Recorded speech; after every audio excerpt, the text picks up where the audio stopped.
within an incredibly busy world. The pace of life is often frantic, our minds are always busy, and we're always doing something. So with that in mind, I'd like you just to take a moment to think, when did you last take any time to do nothing? Just 10 minutes, undisturbed. And when I say nothing, I do mean nothing. So that's no emailing, texting, no internet, no TV, no chatting, no eating, no reading. Not even sitting there reminiscing about the past or planning for the future. Simply doing nothing. I see a lot of very blank faces. My thinking is it's probably have to go a long way back. And this is an extraordinary thing, right? We're talking about our mind. The mind, our most valuable and precious resource through which we experience every single moment of our life. The mind that we rely upon to be happy, content, emotionally stable as individuals, and at the same time to be kind and thoughtful and considerate in our relationships with others. This is the same mind that we depend upon to be focused, creative, spontaneous, and to perform at our very best in everything that we do. And yet, we don't take any time out to look after it. In fact, we spend more time looking after our cars, our clothes, and our hair than we... Okay, maybe not our hair, but you see where I'm going. The result, of course, is that we get stressed. You know, the mind whizzes away like a washing machine going round and round, lots of difficult, confusing emotions. And we don't really kind of know how to deal with that. And the sad fact is that we are so distracted that we're no longer present in the world in which we live. We miss out on the things that are most important to us. And the crazy thing is that everybody just assumes, well, that's the way life is, so we just kind of got to get on with it. But that's really not how it has to be. So I was about 11 when I went along to my first meditation class. And trust me, it had all the stereotypes that you can imagine, the sitting cross-legged on the floor, the incense, the herbal tea, the vegetarians, the whole deal. But my mum was going, and I was intrigued, so I went along with her. I'd also seen a few kung fu movies, and secretly I kind of thought I might be able to learn how to fly, but I was very young at the time, you know. Now, as I was there, you know, I guess like a lot of people, I assumed that it was just an aspirin for the mind. You get stressed, you do some meditation. I hadn't really thought that it could be sort of preventative in nature. Until I was about sort of 20, when a number of things happened in my life in quite quick succession.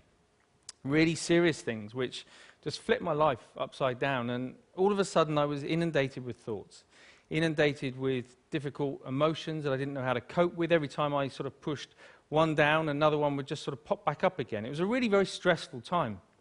I guess we all deal with stress in different ways. Some people will bury themselves in work, grateful for the distraction. Others will turn to their friends, their family, looking for support. Some people hit the bottle, start taking medication. My own way of dealing with it was to become a monk. So I quit my degree, I headed off to the Himalayas, I became a monk, and I started studying meditation.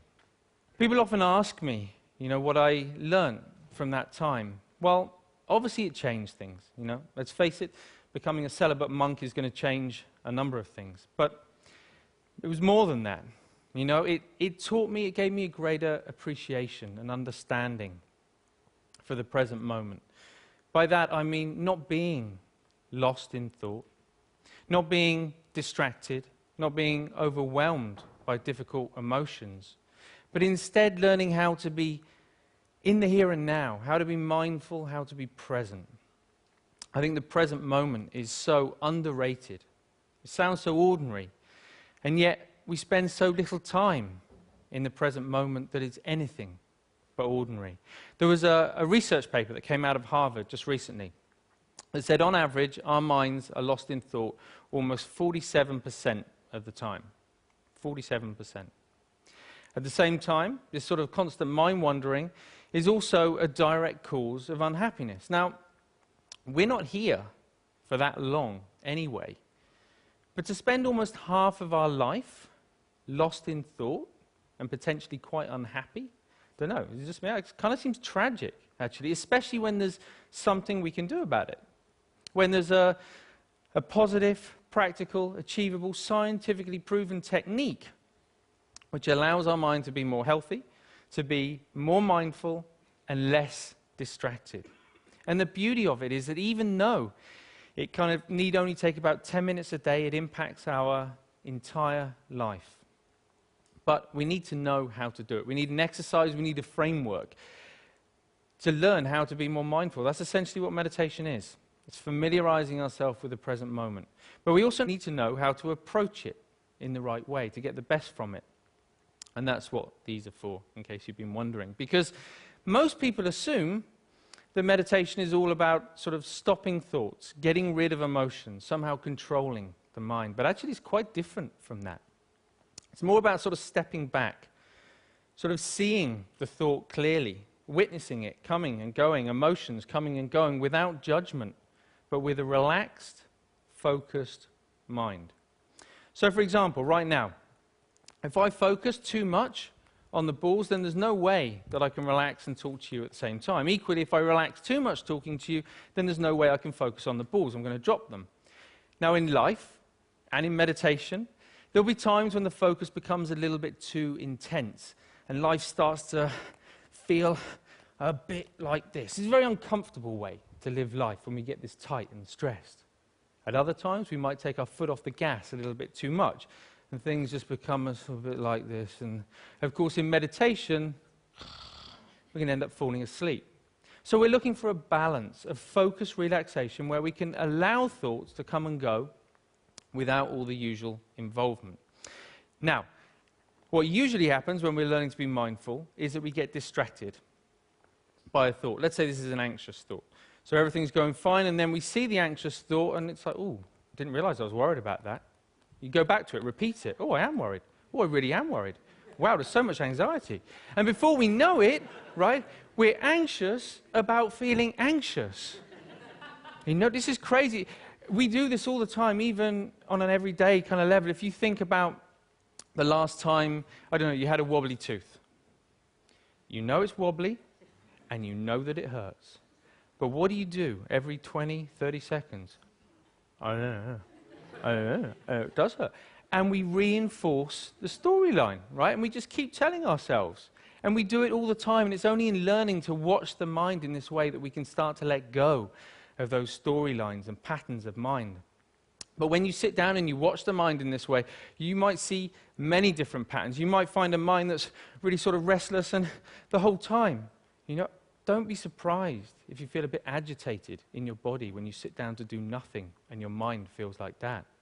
You might find a mind that's very sort of dull and boring, and it's just almost mechanical. It just sort of seems to, it's as if you're just sort of getting up, going to work, eat, sleep, get up.